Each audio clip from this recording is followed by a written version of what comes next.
Bonjour et bienvenue sur le plateau de Topcom.fr, le portail de la communication par ceux qui la font.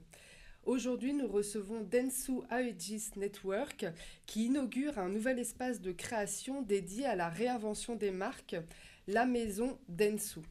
Pour en savoir plus, nous recevons Olivier Sebag. Bonjour et merci d'avoir accepté notre invitation. Bonjour Anne-Sophie. Oui, donc vous êtes directeur général de Dentsu. C'est ça, tout à fait. Tout d'abord, pouvez-vous nous dire dans quel contexte avez-vous décidé d'inaugurer cette maison ? La raison en fait du lancement de cette maison part simplement du constat qu'on traverse une période aujourd'hui un peu compliquée quand on est groupe de communication, puisqu'en fait on se transforme au même titre que nos clients, pas mal de disruptions aujourd'hui dans nos métiers, et donc une réflexion sur la manière de reprendre un petit peu le pouvoir sur nos métiers avec une vision qui soit plus orientée autour de la capacité à amener une puissance culturelle en fait aux marques et dans la manière dont elles se déploient. Donc c'est un endroit en fait qui abrite un certain nombre un réseau on va dire d'artistes, de designers, d'auteurs, de réalisateurs qui vivent à l'intérieur de cette maison, un peu comme une Villa Médicis, et qui collaborent en fait avec tous les talents de Dentsu autour de certaines problématiques de marque. Donc ça c'est la première raison. La seconde c'est qu'on est un groupe Dentsu qui est peut-être un peu moins connu que les grands groupes français notamment, et que Dentsu en fait est un modèle assez particulier au Japon, un modèle dans lequel en fait on est aussi producteur nous-mêmes de contenus culturels, économiques, technologiques, sociaux, et donc on a un point de vue. Donc c'est aussi un média en fait pour nous cet endroit-là. Et enfin c'est une manière aussi d'offrir à une marque un accès en fait aux agents culturels, à ceux qui produisent de la culture tous les jours, pour essayer de repenser un petit peu leur modèle et leur façon de s'exprimer auprès de leur public. Et l'espace est dédié à la réinvention des marques. Ouais. Qu'entendez-vous par là ? Ça part aussi d'un autre postulat qui est fort, et je crois qu'on partage beaucoup dans la profession, qui est l'idée qu'on est sur un modèle initial d'intrusion. Le modèle publicitaire est un modèle d'intrusion. On interrompt en fait les conversations, enfin en tout cas ce que les gens regardent et ce qui les intéresse, pour essayer d'imposer des messages. Et donc les marques finalement ont tendance à pousser des messages, même si on est toujours à dire effectivement on doit aujourd'hui être en interaction, on doit être dans l'arène comme on dit souvent.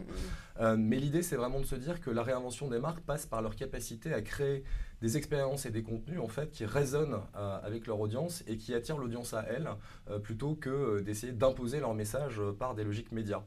Et pour faire ça, ça veut dire qu'on doit avoir une vision de ce qui se passe dans la culture, dans les sous-cultures, dans les communautés, qui est extrêmement précise et fine.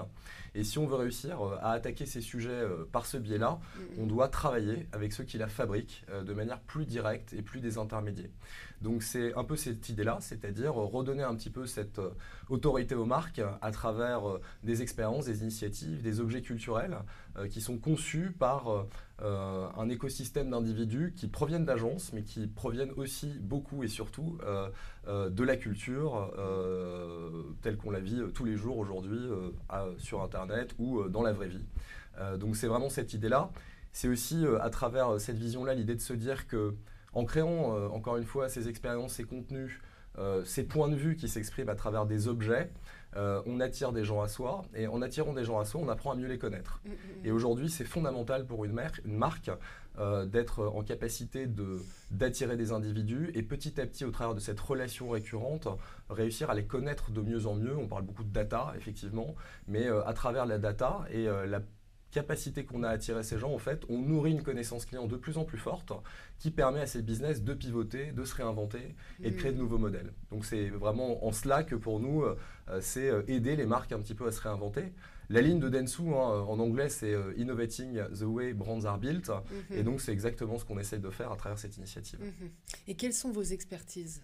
Alors nos expertises sont d'une part le fait d'avoir bâti un réseau très puissant d'artistes, de designers, d'influenceurs, d'acteurs des industries culturelles, que ce soit musicales, que ce soit dans le domaine du cinéma ou ailleurs, qui sont rattachés à cette maison et qui collaborent avec nous sur l'ensemble des problématiques des marques qui font appel à nous. Donc c'est d'une part cette communauté-là, et puis bien entendu ce sont toutes les expertises qui sont au cœur de Dentsu Aegis Network, avec cette particularité d'avoir une culture qui est très hybride entre la créativité et la logique média, donc la logique de déploiement, qui est vraiment au cœur du modèle intégré de Dentsu et qui vit de manière très palpable tous les jours à Courbevoie, dans les locaux que nous avons là-bas, où nous sommes environ 1000 personnes à collaborer autour de ces problématiques. Donc c'est la réunion de ces deux mondes en fait. La maison Dentsu, c'est un lieu de rencontre, d'échange, c'est un média, c'est un mode de collaboration aussi qui est ouvert vers des acteurs extérieurs qui viennent finalement réinspirer un petit peu la manière dont on approche les sujets. C'est aussi, et c'est le dernier point qui est hyper important, c'est la volonté de fuir un petit peu le court-termisme dans lequel on est en matière de réflexion aujourd'hui, puisque face à toutes ces transformations, on a des clients qui forcément cherchent des résultats aussi très rapidement dans ce qu'ils font. Donc on est passé de logique stratégique sur le long terme à beaucoup d'approches très tactiques en fait, et qui ne changent pas grand-chose. Donc c'est aussi la volonté de se réinscrire dans un temps long, et qui est effectivement aussi l'ADN de Dentsu au Japon et la culture japonaise, qui est une culture qui s'inscrit dans la durée, qui s'inscrit dans la lenteur, qui s'inscrit dans la volonté de fabriquer des choses sur le long terme qui sont solides. Et c'est aussi ce qu'on a envie d'offrir en matière d'expérience à travers ce lieu. Et comment est organisé justement le lieu? Alors le lieu, c'est en fait un appartement parisien qui est en face du musée des Arts Décoratifs à côté du Louvre, au 176 rue de Rivoli. Donc 300 mètres carrés dans lesquels on abrite en fait entre 15 et 20 producteurs de culture, donc réalisateurs, designers et autres, qui sont des gens en fait qui sont proches de notre culture et qui ont envie en fait de travailler sur ces problématiques-là autour des marques. On a aujourd'hui deux personnes qui sont un petit peu les gardiens de ce temple. Donc d'une part Alexandre Sapp, qui est quelqu'un d'assez passionnant et qui vient plutôt de l'industrie musicale, alors qui a commencé comme ingénieur son chez Taratata et qui ensuite a monté plusieurs labels de musique et qui produit un certain nombre d'artistes, qui a eu pas mal d'initiatives dans le domaine du marketing aussi, il y a quelques années du côté d'Avas. Donc quelqu'un qui est très connecté à l'industrie musicale, au changement dans son domaine, dans aussi le management des artistes, de la psychologie des artistes, de ce qu'ils veulent exprimer aujourd'hui, de comment ils l'expriment, et du marketing aussi de l'industrie musicale qui, pour le coup, a subi quand même des changements assez radicaux ces dernières années. Et puis à côté, on a avec Alexandre Thomas Herbert, qui nous a rejoint comme directeur artistique de la maison Dentsu, qui est quelqu'un qui vient là pour le coup de la presse, du reportage, de la critique dans le domaine de la musique, dans le domaine du design, de l'art. C'est quelqu'un qui conseille pas mal de patrons de marques de luxe, notamment dans les directions à prendre pour leur marque.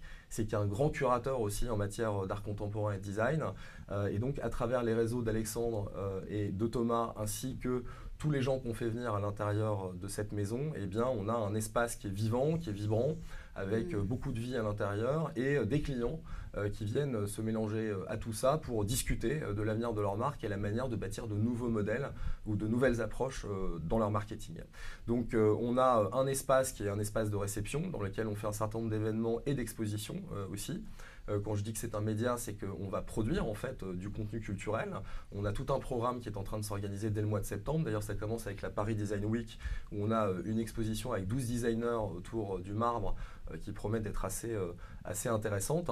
Et puis, on va suivre le programme culturel, notamment dans le domaine un petit peu du luxe, de la mode, de l'art contemporain. Donc, on va revenir au moment de la FIAC, de la Fashion Week. On va revenir aussi au moment de Paris Photo, au mois de novembre. On reviendra aussi au mois de janvier sur la Fashion Week Homme. Donc on a tout ce programme qui se déroule.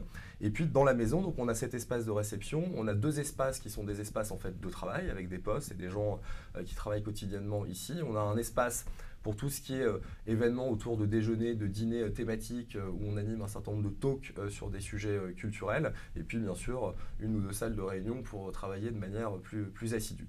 Voilà un peu comment la maison est organisée. Oui. Et à qui s'adresse votre offre? Avez-vous des premiers clients?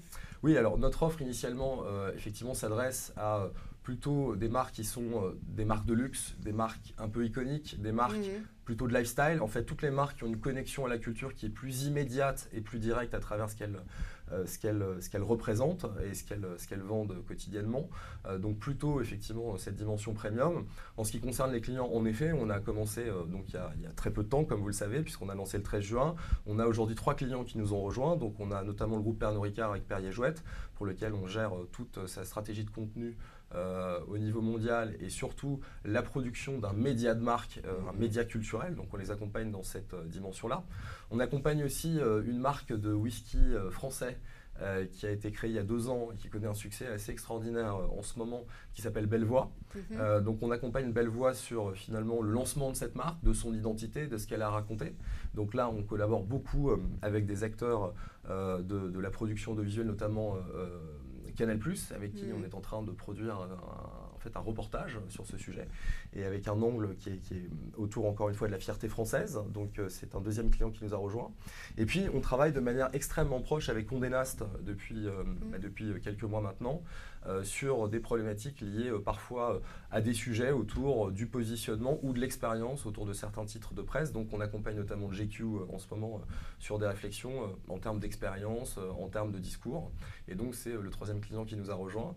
Et puis écoutez, on en a un certain nombre d'autres aujourd'hui qui nous appellent, qui nous rencontrent et qui viennent voir un petit peu ce qu'on a proposé. Et je l'espère qu'on aura l'occasion de développer des relations là aussi profondes, long terme et structurantes par rapport à tous ces enjeux que ces clients connaissent. Très bien. Merci beaucoup Olivier Merci à vous d'être venu nous parler de la maison Dentsu, et à bientôt sur le plateau de Topcom.fr.